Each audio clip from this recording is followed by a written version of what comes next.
mwisho mwema huja baada ya kushinda majaribu.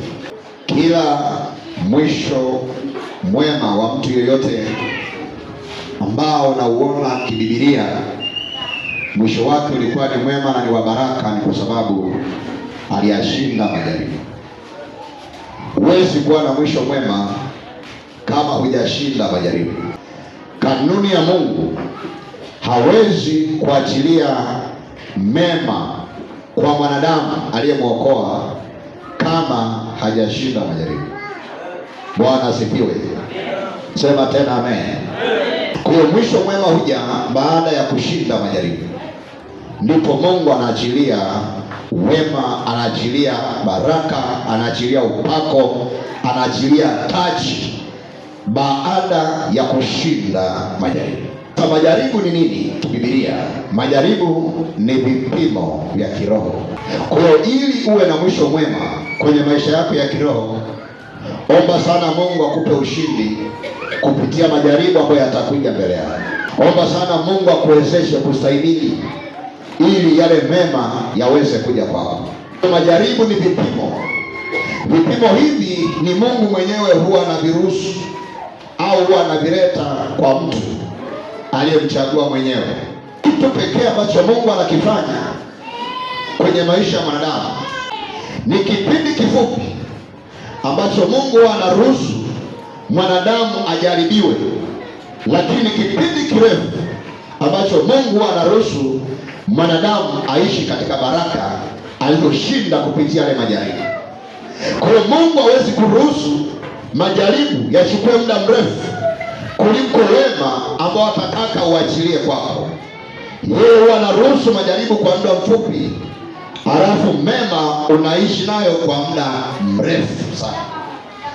Kitabu kile cha Petro wa kwanza sura ya kwanza na ule mstari wa 6, mnafurahi sana wakati huo, ijapokuwa sasa kwa kitambo kidogo, ikiwa ni lazima, mmehuzunishwa kwa majaribu ya namna mbalimbali. Wakati mwanadamu anapokuwa anaokolewa, alikuwa anaumwa, alikuwepo kwenye changamoto mbalimbali, furaha wewe inaingia ndani yake. Lakini Biblia inasema ijapokuwa mnafurahi, jiandaeni kuingia kwenye majaribu, ambayo majaribu hayo yatawaingiza kwenye huzuni, lakini yatakuwa ni ya kitambo kifupi, yatakuwa ni ya muda mfupi. Alafu maandiko anasema ni lazima muwe mmeingizwa kwenye majaribu haya. Kwa jambo la kwanza, Mungu anatuingiza kwenye majaribu kwa lazima. Kwa majaribu ni lazima kwa kila mtu aliyokolewa na Mungu, na majaribu haya hayatokani na kosa, yanatokana na utakatifu alionao mtu. Mungu hawezi kumjaribu mtu mwenye makosa kwake au mwenye dhambi kwake. Huwa anamjaribu mtu ambaye ana utakatifu, wale ambao wanaupendeza moyo, ndio Mungu huwa anaingiza majaribu kwao. Na majaribu haya huwa yanakuwa ni lazima huyo mtu ayapitie, lakini ni ya muda mfupi. Watu wengi leo wamemwacha Mungu ni kwa sababu ya kutoelewa mafundisho kama haya. Mungu anapokuwa anakukubali, ili akukubali wewe na akuthibitishe kwenye ulimwengu wake wa roho, huwa anakuingiza kwanza kwenye vipimo, anakuingiza kwanza kwenye mitihani. Ufanye hiyo interview kwanza, ukifaulu hapo ndo anaanza kukutumia kwa viwango vikubwa. Hiyo ni kanuni ya kimungu.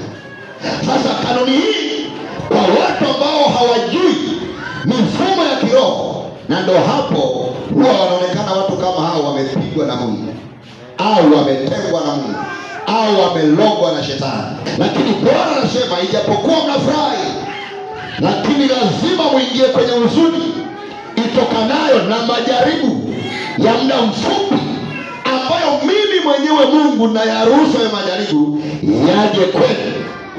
Ukielewa vizuri, hapa ndio kwenye ushindi wako.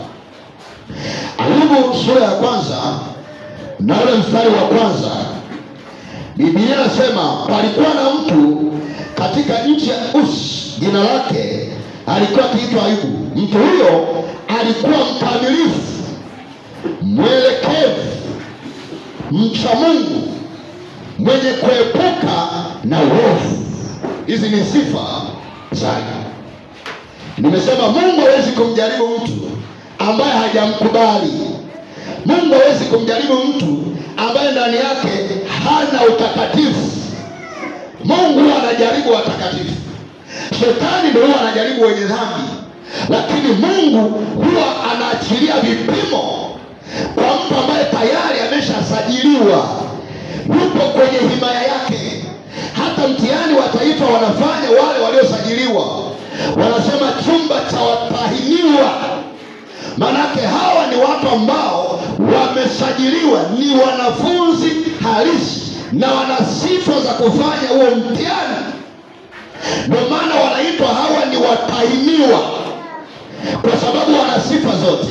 Sasa Ayubu alikuwa ni mtu ambaye ana sifa zote za kuwa mtu wa Mungu kwenye maisha yake. Maandiko anasema alikuwa mkamilifu, alikuwa mwelekevu, alikuwa na mcha Mungu, alijiepusha na kila aina ya uovu.